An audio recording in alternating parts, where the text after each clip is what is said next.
Hello और इस explainer में आपका स्वागत है।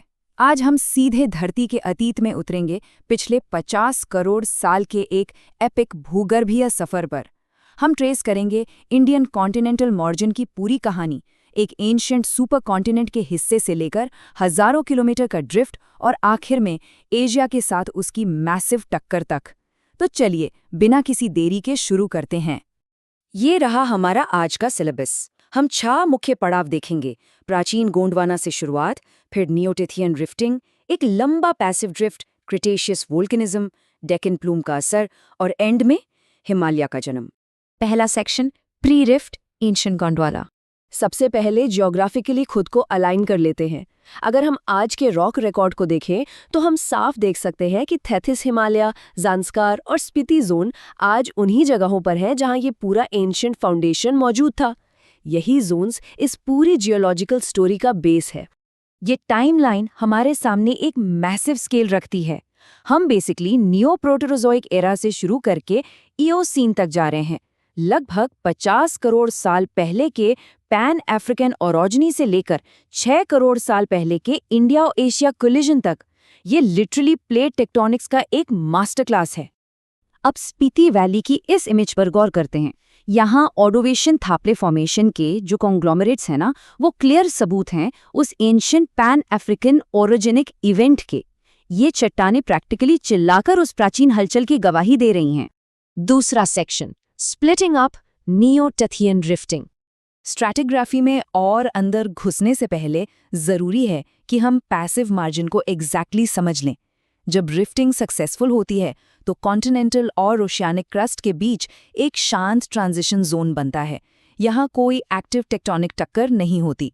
यही शांति आगे चलकर इंडियन प्लेट की एक लंबी और क्वाइट यात्रा को डिफाइन करेगी। कार्बोनिफेरस पर्मियन रिफ्ट स्टेज के दौरान एक बड़ा ही अजीब फिनोमेनन हुआ। सोचिए, एक तरफ धरती वायलेंटली फट रही थी, टेक्टोनिक बेसिन्स इन्वर्ट हो रहे थे, और ठीक उसी वक्त तटों पर विजियन सर्पोक्यूवियन ग्लेशियल इंटरवल्स की वजह से किनारों पर बर्फ जमी हुई थी। आग और बर्फ का एक ही जगह होना सच में माइंड ब्लोइंग संयोग है, राइट? जैसे जैसे रिफ्टिंग तेज हुई, जमीन के ऊपर उठने से मैसिव इरोजन हुआ। इन ड्रामेटिक फील्ड एग्जाम्पल्स में हम साफ देख सकते हैं कि कैसे इस कटाव ने पुराने सिल्यूरियन और डिवोनियन स्ट्रैटा को गहराई तक काट दिया। इस रिफ्ट अनकन्फर्मिटी ने चट्टानों की हिस्ट्री से मानो एक लंबा चैप्टर ही गायब कर दिया हो। तीसरा section the long passive drift. Rift से ड्रिफ्ट स्टेज में आने का ट्रांजिशन बिल्कुल भी शांति भरा नहीं था।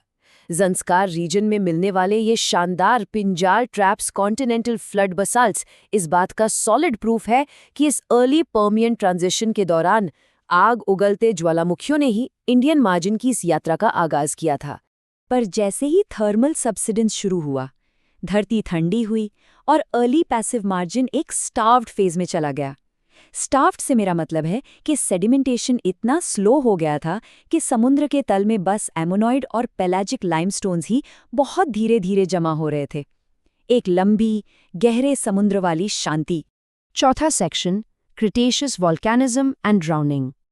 अब अगर हम अर्ली पैसिव मार्जिन और लेट क्रिटेशियस को कंपेयर करें तो डिफरेंस दिन और रात का है।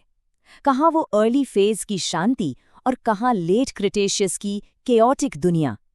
लेट क्रिटेशियस का दौर बायमोडल ज्वालामुखी की राख, फटे हुए क्रस्ट्स और उन समंदरों से भरा था जिनमें ऑक्सीजन बिल्कुल खत्म हो चुकी थी।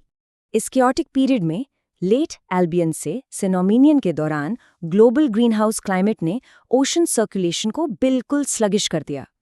क्लास्टिक शेल्फ पूरी तरह डूब गया, पानी में ऑक्सीजन का लेवल गिर गया और इस एनॉक्सिक एनवायरनमेंट में कंडेंस्ड ग्लूकोफॉस्फोराइड्स बनने लगे। एक तरह से पूरे मरीन इकोसिस्टम का दम घुट रहा था। पांचवा section the Deccan plume effect. अब यहाँ मैंटल डायनामिक्स सेंटर स्टेज पर आते हैं।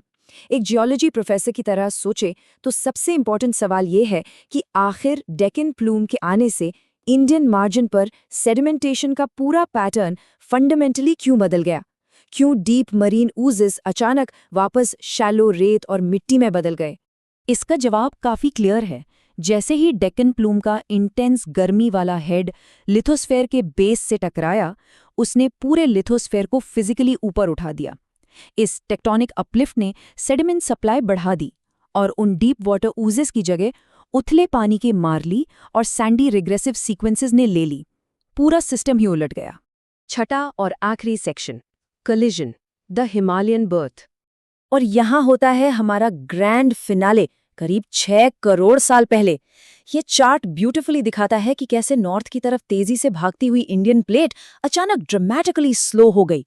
ड्रिफ्ट का ये स्लो डाउन होना उस मैसिव टक्कर का सबसे पहला और बड़ा सिग्नल था। हिमालय के बनने को समझने के लिए अक्रीशनरी वेज के मैकेनिक्स को समझना बहुत जरूरी है।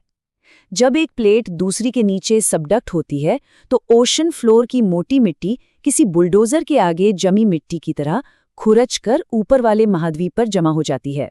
आज के विशाल हिमालयास मुख्य रूप से टेथिस ओशन के उन्हीं खुरचे गए सेडिमेंट से बने हैं। चट्टानों का रिकॉर्ड इस कोलिजन को बिल्कुल एक्यूरेटली कैप्चर करता है। पेलियोसीन और इयोसीन की बाउंड्री पर हम जमीन में एक बहुत बड़ी डिसकन्फॉर्मिटी देखते हैं। ये उस फ्लेक्सुरल वेव का नतीजा थी जो सूचर जोन यानी टक्कर वाली जगह से उठी थी। इसने थेथियन सीवेज का चैप्टर हमेशा के लिए क्लोज कर दिया। कोलिजन का अल्टीमेट प्रूफ हमें तब मिलता है जब ओवरराइडिंग एशियन प्लेट धरती के डीप मेंटल के अल्ट्रामैफिक रॉक चंक्स को सीधे इंडियन मार्जिन के स्ट्रैटा पर डंप करती है। इन लाल वॉल्केनोक्लास्टिक रेडबेड्स ने उस 50 करोड़ साल पुराने शांत किनारे को बिना किसी अनकन्फर्मिटी के हमेशा के लिए सील कर दिया।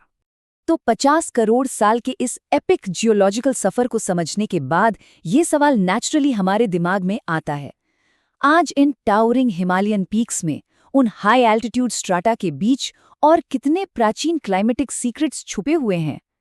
पहाड़ों की ये चोटियां न जाने और कितने अनसुलझे रहस्यों को अपने अंदर जिंदा रखे हुए हैं, जिनका पता लगाया जाना अभी भी बाकी है।